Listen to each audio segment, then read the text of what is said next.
नमस्कार दोस्तों, स्वागत है क्विज में। संघ और उसके राज्य से संबंधित सबसे पहले घटना चक्र की क्विज देखते हैं। संविधान में हमारे राष्ट्र का उल्लेख किस नाम से किया गया है? तो भारत तथा India, India that is Bharat, shall be union of state, तो ऑप्शन ए। अगला प्रश्न है, संविधान के प्रथम अनुच्छेद के अनुसार भारत है यूनियन, राज्यों का यूनियन, ऑप्शन डी। किस प्रावधान के अंदर भारतीय संसद को नए राज्य बनाने का अधिकार है? तो ऑप्शन सी, ठीक है। ऑप्शन 2 में प्रवेश की बात है और ऑप्शन 3 में नए राज्यों के निर्माण, क्षेत्र इत्यादि, ठीक है। नए राज्यों के गठन की शक्ति निहित है किसमें? संसद को है अधिकार। भारतीय संविधान के अंतर्गत निम्न किसको राज्यों की सीमाओं को परिवर्तित करने की शक्ति प्राप्त है? संसद को। स्थापना करने का अधिकार संसद, राज्य को मिलाने का अधिकार संसद, वही प्रश्न बार बार है। कौन सा कथन नए राज्यों के निर्माण के बारे में सही नहीं है? संसद विधि द्वारा एक नए राज्य का निर्माण कर सकती है, ठीक है, कोई बात नहीं। इस प्रकार की विधि में संविधान की पहली अनुसूची और चौथी अनुसूची के संशोधन का प्रावधान होगा, ठीक है। इस प्रकार की विधि को अनुच्छेद 368 के प्रयोजनों के लिए संविधान का संशोधन समझा जाएगा। जी नहीं, नहीं समझा जाएगा। आर्टिकल 4 में यही दिया गया है, ठीक है। तो ऑप्शन सी आंसर हो ही गया है। और ठीक, आगे देखते हैं। एक नया राज्य बनाने में संविधान संशोधन के लिए कैसा बहुमत चाहिए? साधारण, जैसे कोई भी विधि बनती वैसे ही। एक नया राज्य सृजित करने के लिए कैसा? भाई साधारण बहुमत। भारत संघ नहीं है, यही गलत हो गया। किसी भी राज्य का क्षेत्र सीमा नाम उसकी सहमति के बिना भी परिवर्तित करने की शक्ति संघीय संसद को प्राप्त है, हाँ, आर्टिकल 3 यही कहता है। संवैधानिक प्रावधानों के अनुसार राज्य की सीमाओं को बदलने के लिए राज्य की सहमति की आवश्यकता नहीं है, ठीक है। राय मांगी जाती है पर उस राय को मानने के लिए संसद बाध्य नहीं है। कौन सा एक नए राज्यों के निर्माण के लिए संवैधानिक उपबंध नहीं है? ठीक है, किसी राज्य का क्षेत्र बढ़ाकर, घटाकर, नाम परिवर्तन करके, ये सारी चीज़ें लिखी हुई हैं। राज्य संघ राज्य क्षेत्र शामिल कर सकेगा, ये ऐसा कुछ नहीं लिखा है इसमें, ठीक है, कोई वर्डिंग ऐसी नहीं। तो ऑप्शन डी। फिर अगला क्या है? 3 के तहत नहीं संभव है, ठीक है। नए राज्यों का गठन, सीमा में परिवर्तन, राज्यों के क्षेत्रों में परिवर्तन, सीमा परिवर्तन, नए राज्यों के प्रवेश या स्थापना, ये आर्टिकल 2 में है। संविधान में यूनियन ऑफ स्टेट्स लिखा गया है, ठीक है, क्योंकि भारतीय राज्यों का अलग होने का अधिकार नहीं है। अम्बेडकर जी भी यही कहते हैं। इसके धर्म ने राज्यों के पुनर्गठन है तो भाषा के आधार की अपेक्षा प्रशासनिक सुविधा को वरीयता दी, ठीक है, हम लोग यही देख रहे थे। पंडित नेहरू, सरदार पटेल और पट्टाभी सिद्धारमैया की जेवीपी समिति ये भी भाषाई अधिकार के पक्ष में नहीं थी, तो तीनों का कथन सही है। भारतीय संघात्मक व्यवस्था के संदर्भ में कौन सा सही है?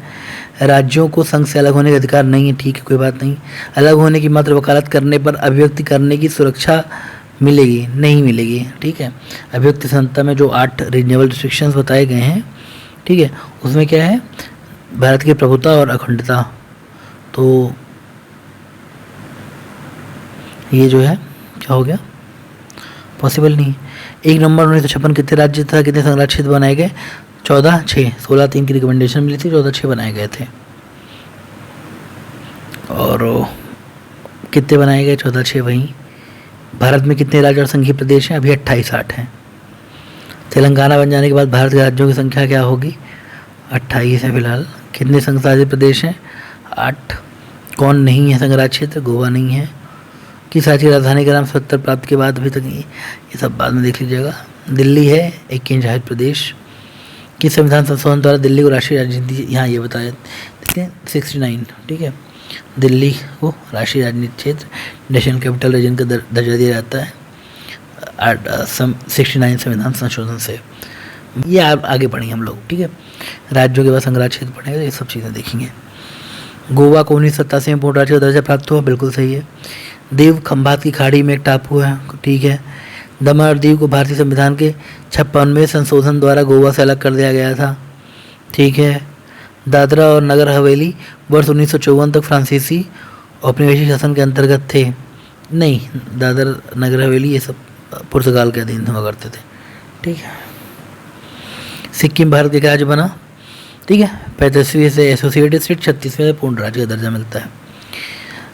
सिक्किम को विधिवत 36वें संशोधन से, बिहार को काटकर एक पृथक वनांचल राज्य झारखंड बनता है, वनांचल राज्य कोई बनता ही नहीं है, तो निम्नलिखित के गठन पे कालक्रम पे विचार कीजिए, कालानुक्रम पे। गोवा 1987 में, तेलंगाना 2014, झारखंड 2000 में, हरियाणा 1966। तो क्रम निकाल लीजिए आप। छत्तीसगढ़ 2000, अरुणाचल प्रदेश ठीक है 1987, झारखंड ये भी 2000, सिक्किम 1975। अब मैं यहाँ बता दूं कि छत्तीसगढ़ सबसे पहले 1 नवंबर को होता है, झारखंड जो है 15 नवंबर, तो 2000 हो जाएगा। ठीक है, बाकी ईयर का ही अंतर है। अगला प्रश्न है, कौन सा राज्य का दर्जा है, संपूर्ण राज्य का दर्जा, ठीक है, की बात हो रही है।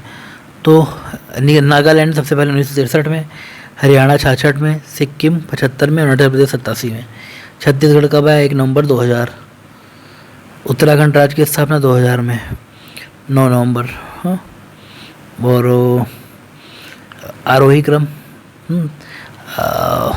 नागालैंड 63, हरियाणा 66, मेघालय 1972 में और सिक्किम 75 में।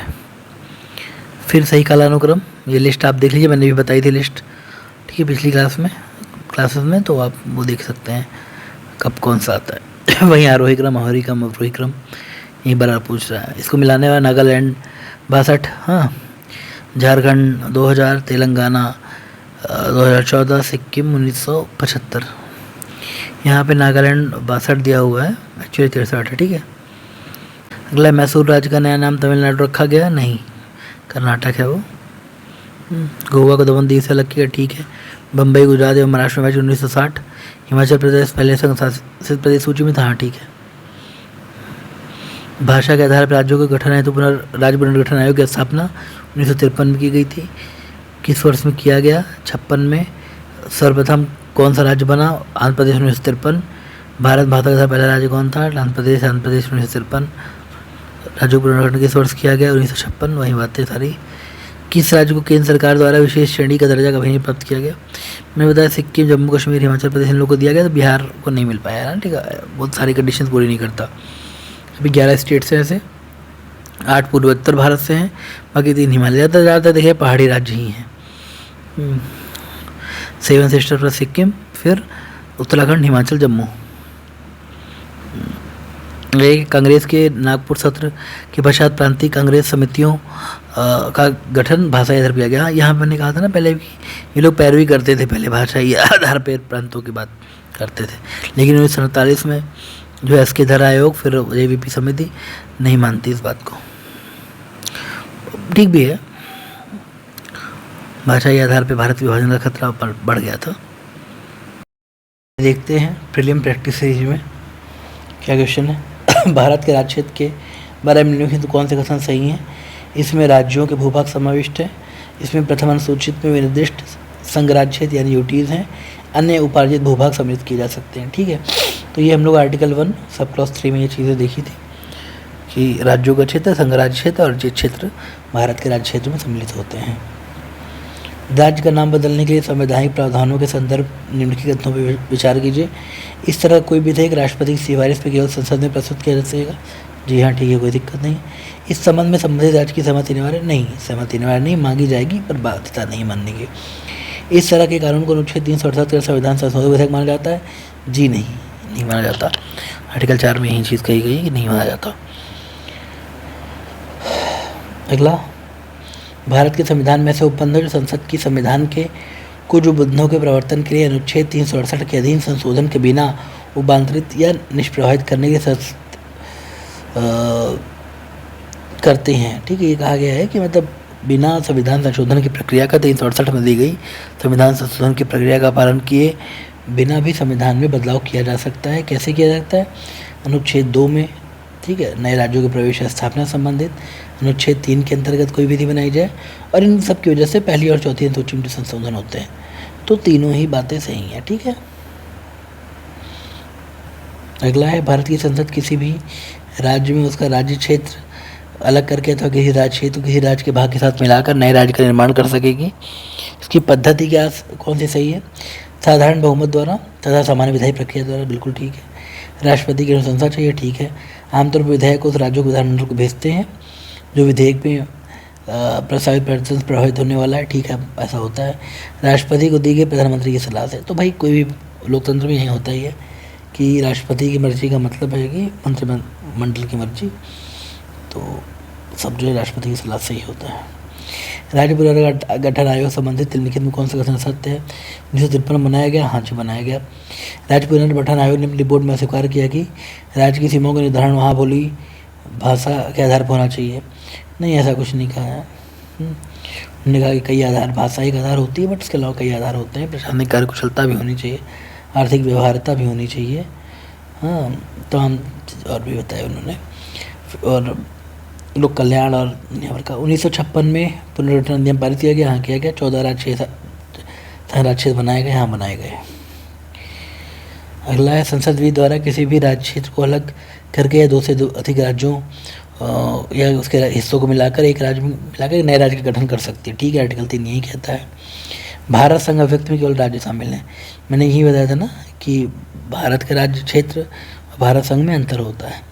भारत के राज्य क्षेत्र में राज्यों का क्षेत्र, यूटीज़ का क्षेत्र और अर्जित क्षेत्र शामिल होंगे। वहीं भारत संघ में केवल भारत राज्यों के क्षेत्र शामिल हैं। ठीक है, तो दोनों बातें सही हैं। संविधान राज्यों को अपनी विधानसभा में प्रस्ताव पारित करके अपना नाम बदलने का अधिकार देता है। जी नहीं, राज्यों के पास ये अधिकार नहीं है, संसद के पास है। भारतीय संविधान के अनुच्छेद 3 के अंतर्गत केंद्र के पास संसद में एक साधारण विधेयक पारित करके भारत के किसी भी क्षेत्र को बाहरी देश को देने की शक्ति है। नहीं, बिल्कुल नहीं। ये हम लोगों ने कहाँ पे देखा था? बेरूबाड़ी यूनियन का मामला जो था यही था। ठीक है, आपको जो है जैसे संशोधन की जरूरत, जैसे कि आपने क्या किया, समूह संशोधन किया, बांग्लादेश को आपने इंक्लूड सौंपे। उसके पहले भी 9th कॉन्स्टिट्यूशन अमेंडमेंट से आपने ईस्टर्न पाकिस्तान को सौंपे। तो अर्पित करने का अधिकार आपके पास संवैधानिक रूप से नहीं है, हालांकि आप संशोधन द्वारा देख सकते हैं। तो दोनों ही गलत हैं। ठीक है, फिर अगला क्या है, कितने राज्य एवं संघराज्य क्षेत्र हैं? फिलहाल 28 राज्य और 8 संघराज्य क्षेत्र हैं। अनुच्छेद 3 के अनुसार संसद विधि द्वारा किसी देश पे आक्रमण की घोषणा कर सकेगी? नहीं, ये तो नहीं लिया है कहीं। सीमा में परिवर्तन? हाँ, कर सकेगी। क्षेत्रफल बढ़ा सकेगी। स्वायत्त परिषद? नहीं, ये बात भी नहीं दिया गया। तो केवल 2-3 सही है। अगला क्या है, फजल अली आयोग की सिफारिश पर आंध्र प्रदेश भाषाई आधार गठित होना? नहीं, फजल अली आयोग से पहले आंध्र प्रदेश जो है पहले ही बन गया था 1953 में। फजल अली आयोग उसके बाद आता है। धर समिति ने एक भाषा के राज्य की सिफारिश की? नहीं, वो ऐसा नहीं कहते हैं कि सिफारिश नहीं करते, वो कहते हैं तमाम आधार पर होता है। जेवीपी समिति ने पूर्णतः भाषा के आधार पर नए राज्य को विचार को खारिज कर दिया। जी हाँ, ये सही है। तो केवल 3 सही है। अनुच्छेद 3 के अंदर राज्य की सीमा नाम में परिवर्तित करने के संबंध में कौन से कथन सत्य हैं? संसद में तभी पेश कर सके राष्ट्रपति सिफारिश करे। ठीक है, विधानमंडल को विचार हेतु भेजना होगा? हाँ, भेजना होगा। ठीक, आपको अगर नाम या सीमा में परिवर्तन करना है तो आपको 5वें कॉन्स्टिट्यूशन अमेंडमेंट से कहा है कि राष्ट्रपति की सिफारिश होगी और राज्यों को भेजा जाएगा, कुछ निश्चित समय दिया जाएगा। और लेकिन फिर भी उन विचारों को मानने के लिए बाध्य नहीं, ये भी दिया गया है। तो सभी सही है। अगला, भारत की स्वतंत्रता के पश्चात लक्षद्वीप को में मद्रास राज्य का हिस्सा बनाया गया था? हाँ, बनाया गया था। 1956 के राज्य पुनर्गठन अधिनियम द्वारा अंडमान निकोबार द्वीप समूह व लक्षद्वीप दोनों को संघ राज्य क्षेत्र का हिस्सा दर्जा दिया गया? हाँ, दिया गया। धर आयोग ने भाषाई आधार राज्यों गठन पर आपत्ति जताई? सही बात है। 1953 में गठित राज्य पुनर्गठन आयोग ने भी केवल भाषाई आधार राज्यों के पुनर्गठन से असहमति जताई? सही बात है। जेवीपी समिति ने सिफारिश की भाषाई आधार पर? जी नहीं, 1-2 सही, तीसरा गलत है। निम्न कौन सा कथन सही? धर आयोग ने 16 राज्यों और 3 राज्य संघ क्षेत्रों के बात की थी, संशोधित दी थी? जी हाँ, की रिकमेंडेशन यही थी। इसके द्वारा ये 14 और 6 बनाए गए, लेकिन हाँ, ये भी बात सही है। फजल अली आयोग ने यानी राज्यों के पुनर्गठन हेतु भाषाई कारक को पूर्णता नकारते हुए? जी नहीं, पूर्णता नहीं नकारा। तो उन्होंने कहा कई तमाम फैक्टर, उसमें भाषाई एक है, प्रशासनिक सुविधा एक है, हाँ, ऐसे कई फैक्टर्स उन्होंने बताए थे। भारत के संघ क्षेत्र में निम्नलिखित में क्या शामिल हैं? तो सभी राज्य केवल। ठीक है, भारत संघ की जब बात की जाएगी। पोट्टी रामुलू के बारे में क्या है? ये गांधीवादी कार्यकर्ता थे। तथा नमक सत्याग्रह में भाग लेने के कारण ये सरकारी नौकरी से त्यागपत्र दे दिया था। बिल्कुल सही है। मद्रास प्रांत के मंदिरों में दलितों के प्रवेश हेतु मांग करने के हेतु उपवास में बैठे थे। जी हाँ, बैठे थे। आंध्र प्रदेश नाम से अलग राज्य गठन की मांग को लेकर अनशन पर बैठे। 58 दिन बाद इनकी मृत्यु हो गई। हाँ, हो गई। अगला क्या है, 1960 में बम्बई से अलग करके महाराष्ट्र और गुजरात राज्य बनाए गए। जी हाँ, बनाए गए। मणिपुर से अलग करके 1972 में मेघालय राज्य बना। जी नहीं, मणिपुर से नहीं, असम से अलग होता है। नागालैंड गठन 1963 में हुआ। हाँ हुआ। मिजोरम और अरुणाचल प्रदेश राज्य 1987 वजूद में है। हाँ है, तो ऑप्शन बी गलत है। संविधान केंद्र को सामान्य विधायी प्रक्रिया का पालन करके राज्य को नष्ट करने की शक्ति प्रदान करता है। जी हाँ, करता है। 36वें संविधान संशोधन द्वारा सिक्किम को पूर्ण राज्य का दर्जा दिया गया। जी हाँ, दिया गया। दोनों सही है। सिक्किम के विलय से संबंधित क्या बात ठीक है? सिक्किम भारत को शरणागति प्राप्त थी। हाँ ठीक है, प्राप्त थी। सिक्किम विधानसभा के लिए पहला लोकतांत्रिक चुनाव 1974 में होता है। सिक्किम कांग्रेस को भारी विजय मिली है। ठीक है, सही है ये। सिक्किम जो है विधानसभा का विनोद कुमार के भारत का वाहिद स्वराज्य बना, ये भी ठीक है। भारत संघ में सिक्किम के विलय की स्थानीय जनता का समर्थन नहीं आता, गलत बात है ये। ठीक है, तमाम बड़े लेवल पे समर्थन आता, चोग्याल के खिलाफ से जनता। कश्मीर के शासक हिंदू शासक हरि सिंह स्वतंत्र रखना चाहते थे। हाँ, रखना चाहते थे। पाकिस्तानी नेता सोचते कश्मीर पाकिस्तान संबंध है क्योंकि वहाँ ज़्यादातर मुस्लिम, ये भी बात ठीक है। शेख अब्दुल्ला चाहते थे महाराजा पद छोड़ दें और कश्मीर पाकिस्तान शामिल। जी नहीं, ऐसा नहीं था। शेख अब्दुल्ला भारत में जाने के लिए समर्थन में थे, बशर्ते कि उन्हें अलग संविधान बनाने की सहूलियत दी जाए। अक्टूबर 47 में पाकिस्तान ने कबायली घुसपैठियों को अपनी तरफ से कश्मीर कब्जा करने हेतु भेजा। हाँ, 22 अक्टूबर को भेजता है। 26 अक्टूबर को विलय पत्र पर हस्ताक्षर होता है। कौन सा धारा आयोग का आदेश था? राज्य के वर्गीकरण का अध्ययन करना। नहीं, ये ज़्यादा बेहतर है कि यह समझना कि क्या राज्यों का पुनर्गठन भाषाई आधार पर किया जा सकता है। एक्चुअली नियुक्त इसीलिए किया था, भाषाई आधार पर जो राज्यों की मांग हो रही थी ये पता करने के लिए। राज्य के वर्गीकरण का उतना ज़्यादा नहीं था इनका अधिदेश। सिक्किम राज्य के बारे में बताना है। भारत संघ में विलय से पूर्व यहाँ के रक्षा और विदेशी मामलों का जिम्मा भारत सरकार का था। ठीक है, पहले भी था। और आंतरिक प्रशासन चोग्याल के पास था। विलय जन्म संग्रह के माध्यम से होता है, वहाँ पे होता है। सिक्किम भारत का 23वां राज्य बना, नहीं 22वां बना। 1 2 सही, तीसरा नहीं सही है। नागालैंड को 1963 में राज्य बनाया गया। जी हाँ, बनाया गया। मणिपुर, त्रिपुरा और मेघालय 1972 में राज्य बने। ठीक है, बन गए। हाँ, क्या मिजोरम और अरुणाचल प्रदेश को 86 में राज्य का दर्जा देगा? नहीं, 87 में दिया गया।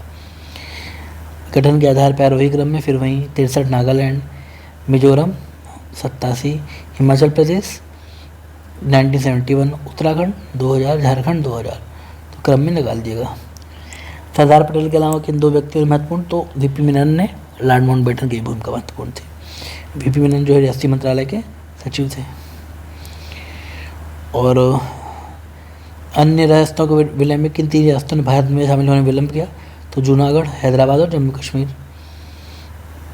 भारत संघ में सिक्किम 36वां पूर्ण राज्य का दर्जा। गठन के अनुसार बढ़ते क्रम में वृद्धि कमी पूर्व सहमति किसकी चाहिए? राष्ट्रपति की। कौन सुमेलित नहीं है? गुजरात 1960। हाँ, बॉम्बे वगैरह टूट के जो है महाराष्ट्र गुजरात बनते हैं। महाराष्ट्र 1962 नहीं, गलत है। पंजाब 1956।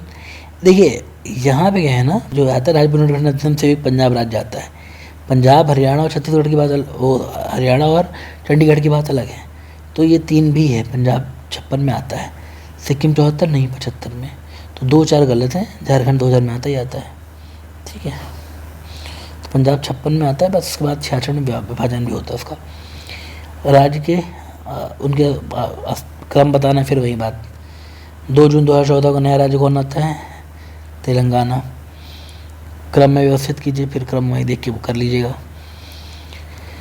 राज्य के नामों परिवर्तन संबंध में एक राज्य की पूर्व सम्मति, राज्य का नाम बताने के राष्ट्रपति की पूर्व सम्मति पर संसद में प्रस्तुत किया जाएगा। जी हाँ, बिल्कुल। राज्य की द्वारा जो राय मांगी जाएगी विचार की प्रकृति और सलाहकार होती है। बिल्कुल सही है। केंद्र शासित प्रदेशों को नहीं, केंद्र शासित प्रदेशों के विधानमंडल को ऐसी व्यवस्था नहीं की गई है। ठीक है, 18वां संविधान संशोधन याद कीजिए। ठीक, यूटीज कैसी व्यवस्था नहीं। तो फिर समाप्त होते हैं कुछ। बहुत बहुत धन्यवाद।